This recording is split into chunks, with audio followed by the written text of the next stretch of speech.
और सीधा आपको नागपुर लिए चलते हैं, जहां पर दशहरे के इस खास अवसर पर आरएसएस प्रमुख मोहन भागवत क्या कुछ कह रहे हैं, आपको सुनाते हैं। और उनकी चर्चा का स्थान इस महामारी की चर्चा ने ले लिया।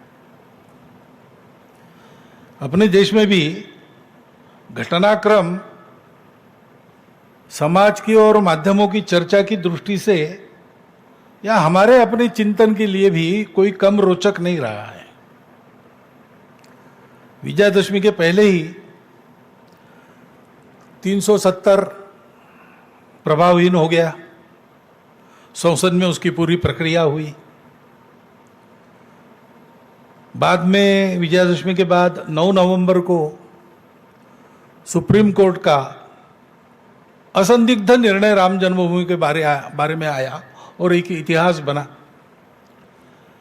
एक मत से निर्णय था, सारे देश ने स्वीकार किया और बहुत सुंदर वातावरण में समझदारी के साथ, संयम के साथ समाज ने उसको स्वीकार किया। हर्षोल्लास का होने के बाद भी संयम के साथ मनाया और बिल्कुल 5 अगस्त में और राम मंदिर निर्माण के आरंभ का जो पूजन हुआ उसमें भी, और हमने उस वातावरण के पवित्रता को, भव्यता को, उल्लास को भी देखा, साथ साथ इस संयम और समझदारी को भी देखा। बाद में फिर नागरिकता अधिनियम संशोधन कानून वो संसद की पूरी प्रक्रिया के बाद पास हुआ।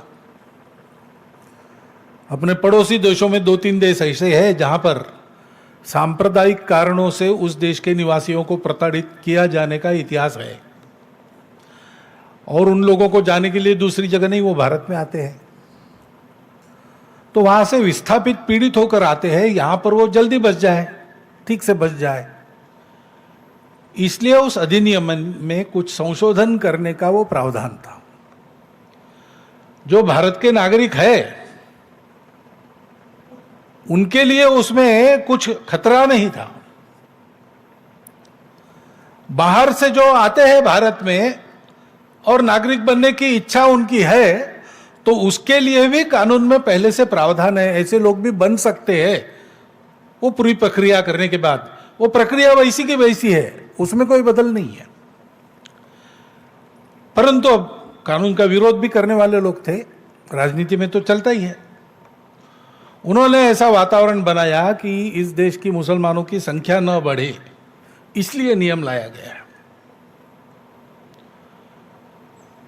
तो उसके चलते और उसका अच्छा विरोध शुरू हो गया, प्रदर्शन आदि होने लगे, देश के वातावरण में तनाव आ गया। उसका क्या उपाय करना, इसका सोच विचार पूरा हो, कुछ कृति हो, इसके पहले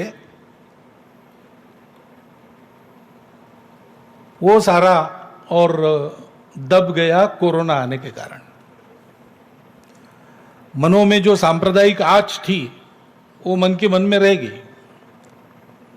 उसका उपाय होने के पहले ही कोरोना की परिस्थिति आ गई।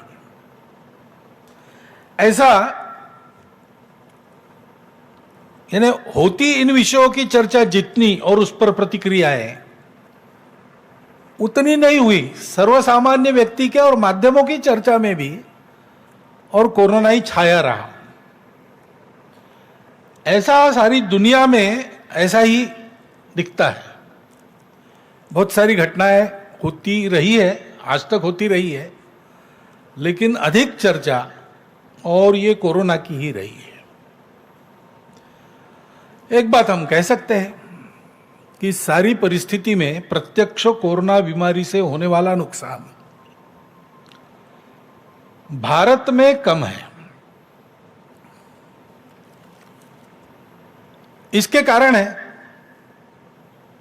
कोरोना की ये जो बीमारी है वो कैसे फैलेगी, क्या फैलेगी, इसका अनुमान पहले ही करके हमारे शासन प्रशासन ने बड़े सावधानी से जनता को सचेत किया।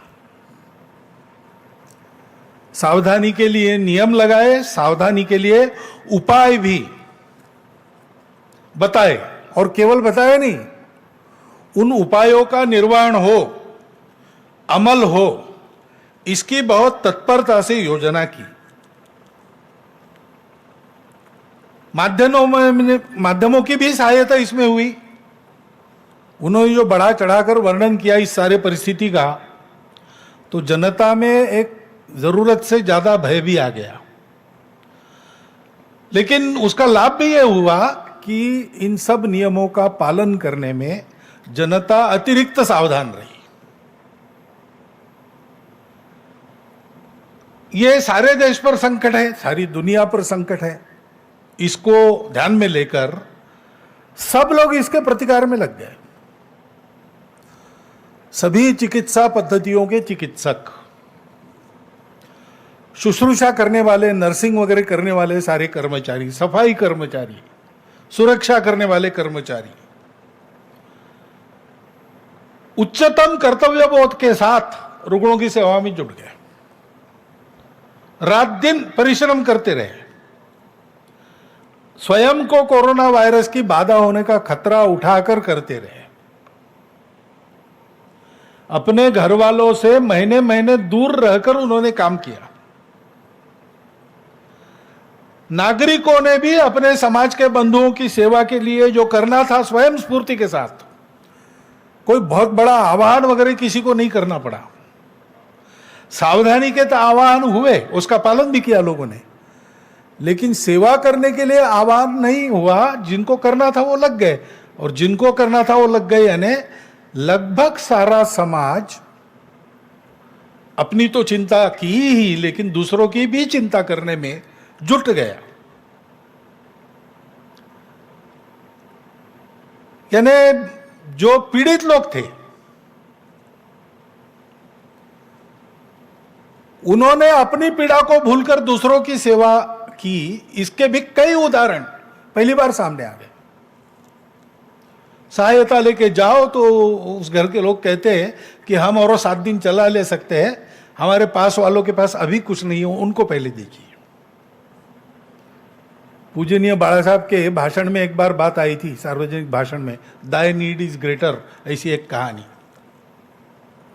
वो दाई नीड इज ग्रेटर का उदाहरण हमको इस बार स्वतंत्रता के बाद पहली बार देखने को मिला पूरे समाज के आचरण। नमस्कार, मैं हूं मानक गुप्ता।